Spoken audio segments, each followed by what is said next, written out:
नमस्कार मंडळी. रखरखतं ऊन आहे, पण स्वामी महाराजांच्या भेटीची आतुरता आहे. ती आतुरता मनात घेऊन मी आज आले आहे पळसदरी येथील श्री स्वामी समर्थ महाराजांच्या मठात. तर तुम्हाला सुद्धा या मठात यायचं असेल आणि तुम्ही जर नवी मुंबईत राहत असाल, तुम्हाला ट्रेनने यायचं नसेल, तुम्हाला बसने इथपर्यंत यायचं असेल ना, तर ते कसं यायचं ते मी तुम्हाला सांगणार आहे. आता मी नवी मुंबईतच राहत असल्यामुळे बेलापूर जे रेल्वे स्टेशन आहे त्याच्या बाजूला डेपो आहे. तर त्या डेपोमधून 49 नंबर आणि 58 नंबर 49 नंबर जी बस आहे ना, ती तुम्हाला कर्जतपर्यंत घेऊन जाते आणि 58 नंबर आहे ती खोपोलीपर्यंत आहे. तर हा मठ आपल्याला खोपोलीच्या अगोदरच आहे. तर मला असं वाटतं ना की तुम्ही काय करायचं आहे, कर्जतला उतरायचं आहे आणि कर्जतमधून तुम्ही इथे ऑटोने येऊ शकता किंवा शेअर ऑटोनेसुद्धा येऊ शकता. अगदी रोडवरच हा मठ आहे. आणि चला आता आपण महाराजांचं दर्शन घेऊया. व्हिडिओ शेवटपर्यंत नक्की बघा. नमस्कार मंडळी. श्री स्वामी समर्थ. अक्कलकोट निवासी ब्रह्मांड नायक राजाधिराज श्री स्वामी समर्थांच्या पदकमलांनी पावन झालेल्या अत्यंत परमपवित्र अशा स्थानात आपण आज आलो आहोत. या पवित्र वास्तूत श्री स्वामी समर्थ महाराज पुण्याहून मुंबईला जाताना या ठिकाणी महाराजांनी विश्राम केला होता, म्हणून या स्थानाला ना विश्रामस्थान असेही म्हटले जाते. स्वामी महाराजांनी दृष्टांत देऊन ही जागा दाखवली.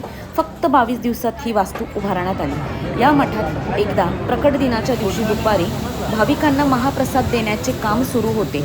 पंगती उठत होत्या. इतक्यात मंडपाच्या मागील बाजूने एका साधूने प्रवेश केला आणि भोजनाची इच्छा प्रकट केली. पत्रावळी पूर्ण भरल्या होत्या. जेवणास सुरुवात होण्यास काहीच अवधी राहिला होता. एका भाविकाला विनंती करून उठवले आणि त्या जागी भगवे कपडे घातलेल्या साधूला नेऊन बसवण्यात आले. काही दिवसांनी कार्यक्रमाचे फोटो असे दिसण्यात आले की ज्या ठिकाणी त्या साधूंना बसवण्यात आले होते ना, तेथे फक्त पत्रावळीत भाताची मूद फोडलेली दिसत होती. अशी आख्यायिका सांगितली जाते. तर तुम्ही बघू शकता. आता जे तुम्हाला दाखवते ना मी, हे ध्यानधारणा कक्ष आहे. इथे महाराजांची छान अशी मूर्ती आहे आणि या कक्षात असं खाली उतरून जायला लागतं. तिथे आपण बसून जप करू शकतो. थोडासा अंधार असल्यामुळे ना महाराजांची मूर्ती तुम्हाला क्लिअर दिसणार नाही, पण खूप छान प्रसन्न असं या ठिकाणी असं वाटतं. आता मेन गाभाऱ्यातला मी तुम्हाला हा महाराजांचा फोटो शूट केलेला आहे, तो दाखवते. अगदी जवळून शूटिंग मी काढलेलं नाही आहे, पण या दिवशी ना असे द्राक्षांनी महाराजांचा जी मूर्ती आहे ना त्याला खूप छान असं सजवण्यात आलं होतं. आणि हे पूर्ण जो मठ बघता ना तुम्ही, तर मला असं वाटत होतं ना की मी अक्कलकोटलाच आलेली आहे. थोडंफार इंटिरियर आहे ना ते सेम अक्कलकोटसारखंच आहे. अतिशय सुंदर असा मठ आहे. आम्ही 15 मिनिट फक्त लाईनमध्ये होतो. रविवार असल्यामुळे मठात थोडीशी गर्दी होती आणि आमचं खूप छान असं हे दर्शन झालं. दर्शन झाल्याच्या नंतर आम्ही गेलो ते महाप्रसाद घेण्यासाठी. आता तुम्ही बघू शकता लोकांची गर्दी होती, पण दर्शन आपल्याला खूप असं फटाफट असं होत होतं. अजिबात वेळ लागत नव्हता. मंदिर परिसर अतिशय असा सुंदर आहे. तुम्ही बघू शकता मंदिराच्या बाहेर ना महाराजांची अशी छान मूर्ती आहे. हा औदुंबराचा वृक्ष आहे. तिथे सुद्धा आम्ही दर्शन घेतलं.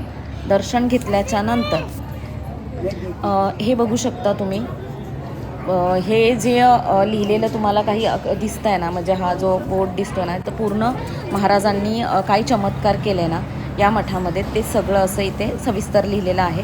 मठात गेलात ना तुम्ही तर ते नक्की वाचा. या दिवशी जेवणामध्ये ना वरण भात, कोबी बटाट्याची भाजी, श्रीखंड, पुरी, पापड असं छान असं जेवण होतं.